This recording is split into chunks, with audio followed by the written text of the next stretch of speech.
AfriForum sê die SAIK se Afrikaanse TV-nuus skuif binnekort weer na 'n vroeër tyd geleef en Julius Malema sê president Cyril Ramaphosa se besoek aan die FSA is 'n mors van tyd.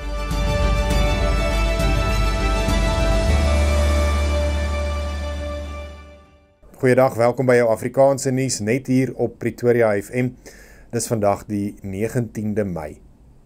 AfriForum sê hy verwelkom die aankondiging dat die Suid-Afrikaanse Uitsaai Korporasie se Afrikaanse TV-nuusbulletins van Julie af na 'n vroeër tydgleef sal terugskuif en dat alle bulletins moontlik ook weer slegs op SABC2 uitgesaai sal word.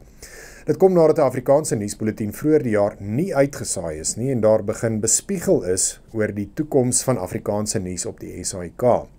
AfriForum se hoof van kultuursake, Alana Bailey, sê die organisasie was nog altyd teen die verskuiwing van die uitsaaitye en het beswaar gemaak en gewys op die verlies aan kykers en advertensieinkomste wat dit mag inhou.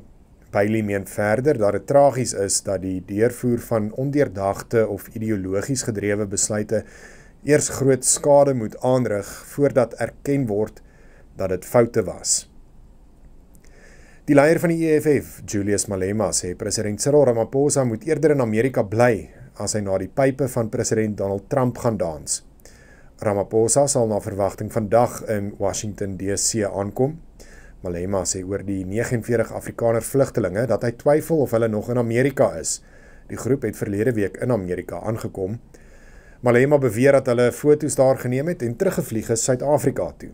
Volgens hom is dit veels te duur vir enige Afrikaner om Suid-Afrika vir Amerika te verruil. Hy sê indien hulle wel daar is daar nou 49 plase wat onteien kan word. Malema het die president se besoek as 'n mors van tyd beskryf. Die verhoor van 3 beskuldigdes in die diefstal van miljoene rand se buitelandse valuta van president Cyril Ramaphosa se Palapala plaas in 2020 is tot 15 September vanjaar uitgestel.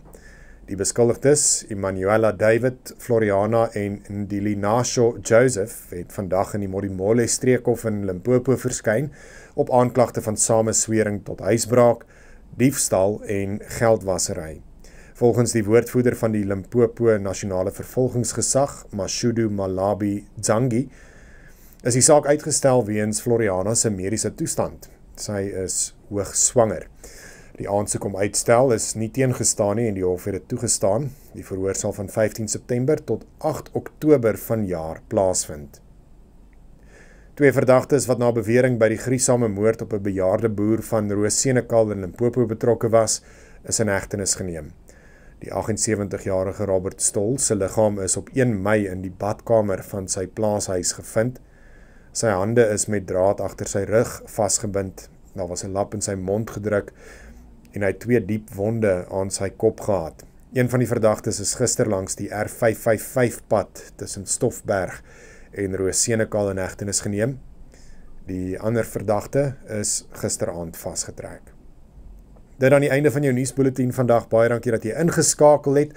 Onthou om hierdie te deel met jou vriende en familie, dan hou ons op so 'n manier almal op hoogte oor die grootste en die jongste nuusgebeure.